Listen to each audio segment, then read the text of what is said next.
Indian stock market का हालात फिर से ख़राब होने लगा है। नाउ द सीज़ फायर हुआ था यूएस और ईरान के बीच, तो इम्प्रूवमेंट देखने को मिला था और लगा था कि चलो अब राहत मिलेगा। लेकिन फिर से पिछले कुछ समय से अगर आप देखें तो स्टॉक मार्केट का परफॉर्मेंस अच्छा नहीं चल रहा है। तो इस वीडियो में जानने की कोशिश करेंगे कि स्टॉक मार्केट में चल क्या रहा है, क्या हो रहा है, फ्यूचर में क्या हो सकता है। वीडियो में आगे बढ़ने से पहले एक इम्पॉर्टेंट अनाउंसमेंट, पड़े रहो यूट्यूब चैनल की तरफ से किसी भी तरह का कोई भी इन्वेस्टमेंट एडवाइजरी और पोर्टफोलियो रिव्यू सर्विसेज नहीं प्रोवाइड किया जाता है। तो अगर आपको किसी तरह का मेल आ रहा है या फिर किसी तरह का कम्युनिकेशन आ रहा है, इस तरह के किसी भी मेल या कम्युनिकेशन को एंटरटेन नहीं करें। सबसे पहले इंडियन मार्केट्स देख लेते हैं, फिर वर्ल्ड मार्केट्स देख लेते हैं और फिर देखते हैं कि चल क्या रहा है। तो इंडियन मार्केट अगर देखेंगे तो परफॉर्मेंस तो बिल्कुल अच्छा नहीं है। यहाँ पे देखिए large cap, mid cap, small cap का तो हालात बहुत ज़्यादा ख़राब है। और सेक्टर थीम देखेंगे तो फार्मा का परफॉर्मेंस अच्छा है, लेकिन नीचे देखिए आईटी, डिफेंस, ऑटो तो बहुत ज़्यादा गिरा हुआ है, बैंक, रियलिटी।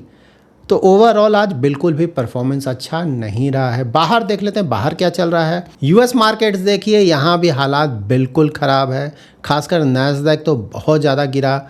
उसके बाद यूरोपियन मार्केट्स देखिए, यहाँ भी हालात ख़राब है, कहीं भी कोई रिस्पाइट नहीं। एशियन मार्केट्स यस, यहाँ पे रिलेटिवली परफॉर्मेंस अच्छा कहेंगे, खासकर चाइना का मार्केट तो बहुत अच्छा परफॉर्मेंस रहा है। अब जान लेते हैं कि इंडियन मार्केट में जो चल रहा है वो क्यों चल रहा है। तो इसके लिए सबसे पहले हम क्या चेक करेंगे, ब्रेंट क्रूड चेक करेंगे कि प्राइस कहाँ पे है।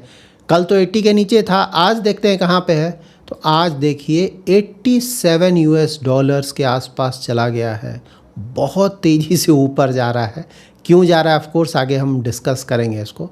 तो यही सबसे बड़ा रीज़न है जिसके कारण आपको जो भी मार्केट्स में प्रॉब्लम दिख रहा है, मोस्टली इसी के कारण दिख रहा है।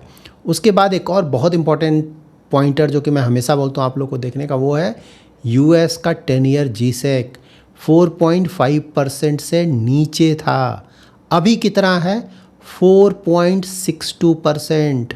मतलब अभी 4.5, कल तो हमने चेक किया था 4.5 से ऊपर था, लेकिन हाँ फिर भी कल के मुकाबले भी आज बहुत ऊपर गया है ना, 4.62%। और इसी तरह से ऊपर चला तो ये 5% के आसपास ना चला जाए। तो ये दो बहुत बड़ा प्रॉब्लम है। यूएस में इंटरेस्ट रेट ऊपर जाने का मतलब क्या है कि यूएस डॉलर और स्ट्रॉन्ग होगा और जो इमर्जिंग इकोनॉमीज़ है वहाँ से पैसा बाहर निकलेगा। तो ये बहुत बड़ा नेगेटिव न्यूज़ है। क्रूड ऑयल का अगर प्राइस ऊपर जा रहा है, पूरे इंडियन इकोनॉमी के लिए नेगेटिव न्यूज़ है। और अगर इंडियन इकोनॉमी के लिए नेगेटिव न्यूज़ है तो ऑफ कोर्स हमारा जो स्टॉक मार्केट है वो भी निगेटिवली रिएक्ट करेगा। इसी का रिएक्शन आप हमारा 10 ईयर जीसेक में आज देख सकते हैं ना। आज 6.8% है, 1% के आसपास ऊपर चला गया एक दिन में, ठीक है। तो इसके कारण देखेंगे डेट फंड्स का अगर ड्यूरेशन ज़्यादा है तो थोड़ा सा रिटर्न कल कम होकर आपको दिखेगा। तो ये सब मार्केट में चल रहा है। अब जान लेते हैं कि भाई ये चल क्यों रहा है, ऐसा क्यों हो रहा है, अचानक ये क्रूड ऑयल का प्राइस इतनी तेज़ी से ऊपर क्यों चला गया। तो देखिए ऑलरेडी हम लोगों ने डिस्कस किया था कि जो सीज़ फायर हुआ था यूएस और ईरान के बीच वो ख़त्म हो चुका है, ठीक है। डोनाल्ड ट्रंप ने ऑलरेडी कंफर्म कर दिया कि अब किसी तरह का कोई भी सीज़ फायर नहीं है। अब लेटेस्ट 2 अनाउंसमेंट आया है, क्योंकि डोनाल्ड ट्रंप आपको पता है जो भी आजकल चल रहा है ज़्यादातर चीज़ों के लिए वही रिस्पॉन्सिबल होते हैं। तो फिर से उनके तरफ से 2 पॉइंटर्स आए हैं। नंबर 1 है कि पहले जो ब्लॉकेट हटाया गया था ना वो फिर से लाया गया है, ठीक है। इसे बोला जा रहा है द ईरानियन ब्लॉकेट, मतलब कि ईरान से कोई भी से बाहर नहीं निकल पाएगा और साथ ही कोई भी से बाहर से ईरान नहीं जा पाएगा। तो ये पूरी तरह से ब्लॉक कर दिया गया, पहले भी किया गया था फिर हटाया गया, फिर से इसे कर दिया गया है। दूसरा पॉइंट भी बहुत ज़्यादा निगेटिव है। डोनाल्ड ट्रंप का बोलना है कि अब यूएस जो है वो the guardian of the Hormuz straight बन चुका है, ठीक है। तो यहाँ पे हम अपनी सर्विसेज प्रोवाइड कर रहे हैं। किस तरह का सर्विस प्रोवाइड कर रहे हैं कि भाई यहाँ से ईरान प्रॉब्लम क्रिएट कर रहा है तो यूएस इंश्योर करेगा कि वहाँ से जो भी जहाज़ है वो क्रॉस कर जाए, ईरान की तरफ से प्रॉब्लम क्रिएट ना हो। तो ये जो सर्विस प्रोवाइड कर रहा है US as a guardian of the Hormuz strait, उसके लिए यूएस को टोल देना पड़ेगा। जो भी जहाज़ वहाँ से गुजरेगा स्ट्रेट ऑफ हॉर्मुज से, उससे 20% का टोल कलेक्ट किया जाएगा। अभी ऑफ कोर्स कंफर्मेशन आना बाकी है।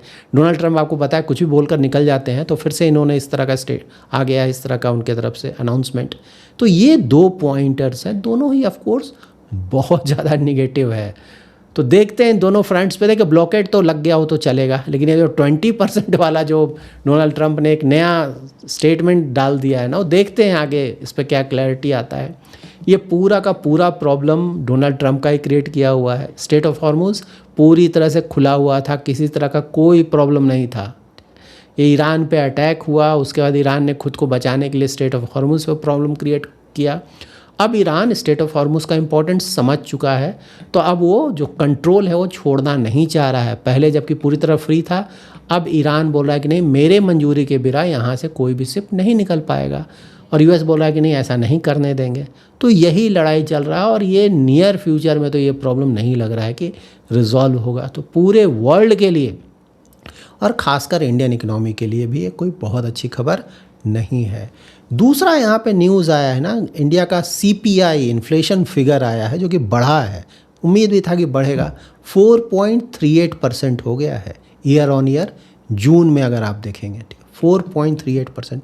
RBI कितना चाहता है इन्फ्लेशन रखना? CPI 4% रखना चाहता है, ठीक है, ±2%। मतलब 4% हो तो आइडियल है, लेकिन अगर 2 to 6% के रेंज में भी हो तो वो चलेगा। इसका मतलब ये हुआ, तो 4% से ऑलरेडी क्रॉस कर चुका है। फूड इन्फ्लेशन देखेंगे जून का ना, तो 5.32% आया है। मई में ये 4.78% है, थोड़ा बढ़ा है। ऐसा नहीं कि फूड इन्फ्लेशन बहुत ज़्यादा बढ़ गया है, लेकिन सबसे ज़्यादा बढ़ोतरी कहाँ हुआ है, तो ये तो आप भी आसानी से गेस कर सकते हैं ना।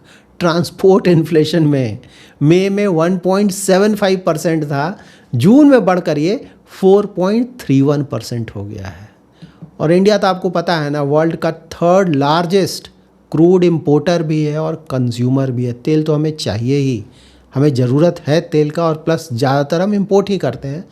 तो तेल रिलेटेड कोई भी इशू आएगा तो पूरे इंडियन इकोनॉमी के लिए वो प्रॉब्लम होगा। लेकिन हाँ, एक रिस्पाइट है कि ये रीसेंट टाइम्स में हमने अच्छा खासा डाइवर्सिफिकेशन लाया। जैसे हम लोग इन्वेस्टमेंट्स में डाइवर्सिफिकेशन करते हैं ना, उसी तरह से जो ऑयल इंपोर्ट्स है उसमें अच्छा खासा डाइवर्सिफिकेशन लाए।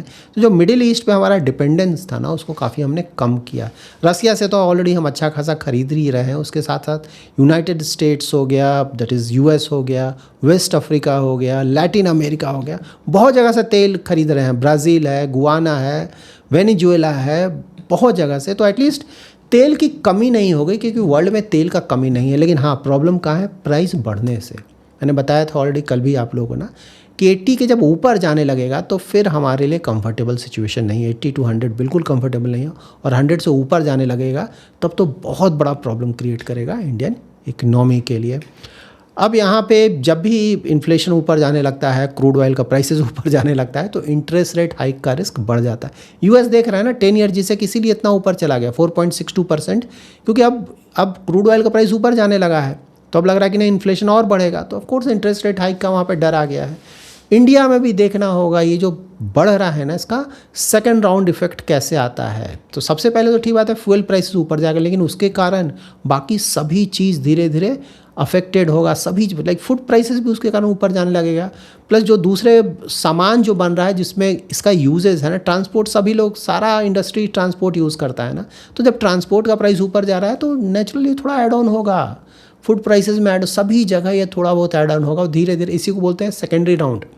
तो उसका अगर असर आने लगेगा तो देखेंगे इन्फ्लेशन और भी तेज़ी से बढ़ेगा। यहाँ पे ये भी बात सही है कि किसी भी तरह का पॉजिटिव न्यूज़ आया कि भाई ये लड़ाई अब रुकने वाला है, तुरंत क्रूड नीचे आ जाएगा। मैंने कई बार बोला है कोई कमी नहीं है, लेकिन हाँ ये सेंटिमेंट है ना कि भाई लड़ाई फिर से शुरू हो गया, वहाँ से फिर से तेल नहीं आएगा, गैस नहीं आएगा, पूरा नेगेटिविटी फैल गया, इसीलिए आप देख रहे हैं तेज़ी से ऊपर जा रहा है।